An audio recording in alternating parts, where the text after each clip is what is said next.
How do I best manage my injury in the early stages? In the past, we've all used the process of RICE, rest, ice, compression, elevation. Now we've evolved to move on to a new process that we call POLICE: protection, optimal loading, ice, compression, and elevation. I'll take you through what each of those means in the next clip.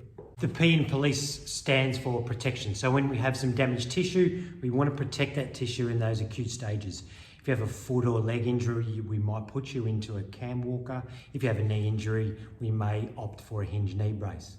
If you have a shoulder or upper limb injury, you may get into a sling. The OL in POLICE stands for optimal loading.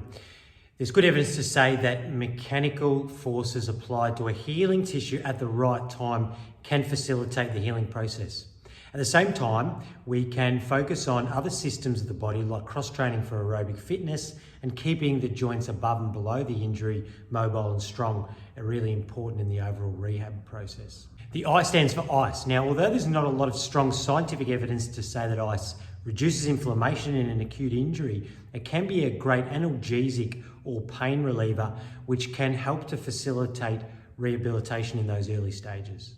C is compression. Getting the injured area compressed rapidly after the injury can help to push some of the extracellular fluid and debris back into the lymphatics and the venous system, which will facilitate the healing process. Some simple like some tubie grip, compression stocking, or hospital grade TED stockings can be great at achieving this.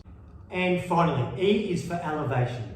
Simple physics would suggest that if I've got a swollen limb and I put it up above my heart level, we're going to see a drainage of fluid back towards the heart through the venous and lymphatics, clearing out all the debris and byproducts that are caused as a result of the tissue damage. Spending some time in this position that first 3 to 5 days is critical.